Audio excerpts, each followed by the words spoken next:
is 1979. Disco is dead, Three's Company is the highest rated sitcom, and this Mercedes is the fastest production sedan in the world with a top speed of 140 miles per hour. Appealing to celebrities and dictators alike, there was no better way to spend that hard-earned blood money. Priced at around $40,000, nearly $173,000 in 2019 money, it was either this or a Rolls Royce. But everybody and their uncle has a Rolls. That's old money. You're self-made. You kill people. This is the 6.9, the flagship of all flagships. Mercedes sold a mere 1,800 of these cars in the US. That sort of exclusivity is worth the price of admission alone. And boasting a hand-built 6.9-liter V8 straight from their 600 limousine, it launched executives from business meetings to 60 miles per hour in 7.1 seconds. At the time, that was quick enough to give even the most prominent sports cars a headache. And although it may not exude the overt opulence that wafts off of a Rolls-Royce, at least you could rely on the robust German engineering that's allowed this Mercedes to travel 255,000 luxurious miles. You can keep your Grey Poupon. As a car enthusiast living in the 21st century, we've become accustomed to seeing badge-festooned performance cars. So it's refreshing to see a car that so subtly hints at the true potential lurking within. This 6.9 badge is nearly the only distinguishing feature to differentiate it from the less expensive S-Class variants. Even still, this Mercedes is far from subtle.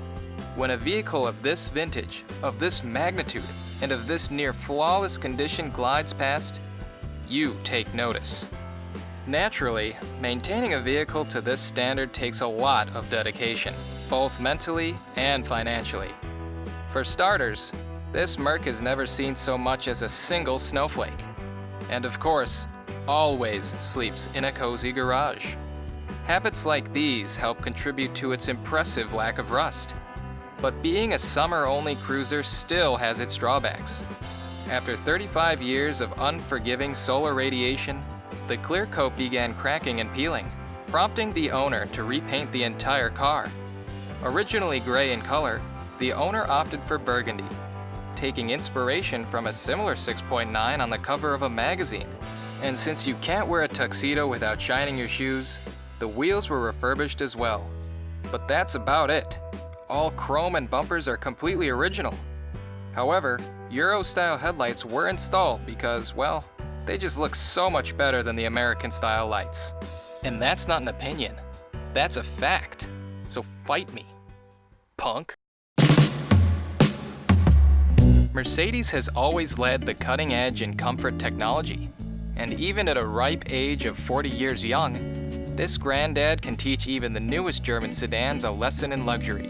Sure, maybe it doesn't have any autonomous driver aids, but it does have cruise control and anti-lock brakes, which is more than many cars could brag about in the late 70s.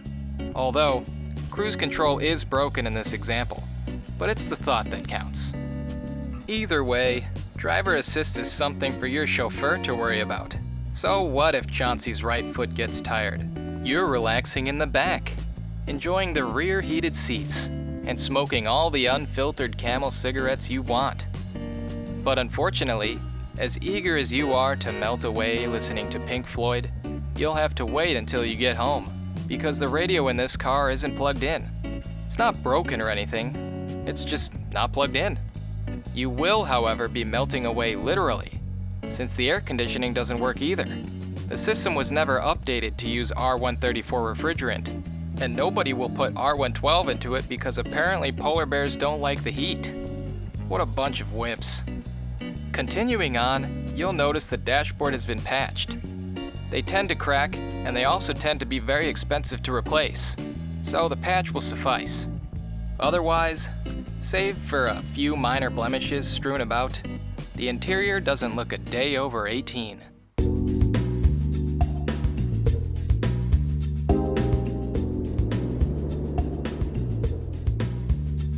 For its time and even now, this Mercedes is a masterclass in engineering excellence. This W116 chassis, in combination with that illustrious M100 V8, offered many innovative technologies of the era.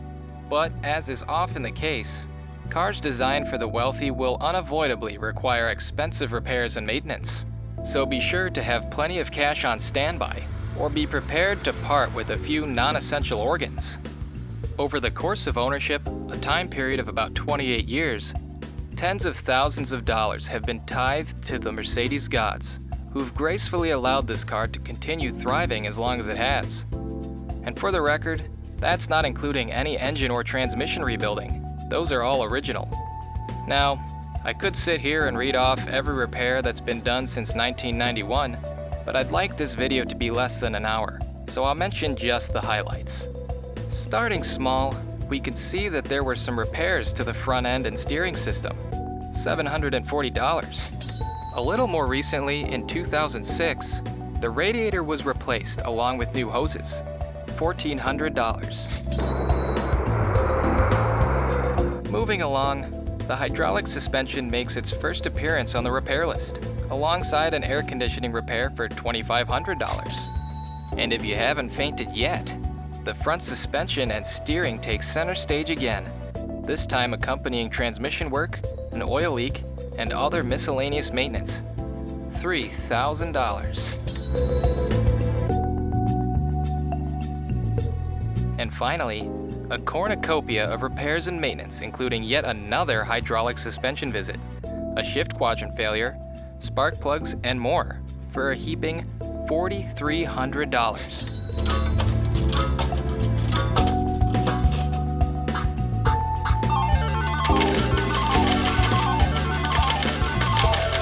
But you know what?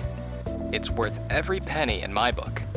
Because whoever buys this car will have a meticulously maintained Mercedes that both driver and spectator can enjoy for miles to come. Thanks for watching, and I'll see you at the next mile.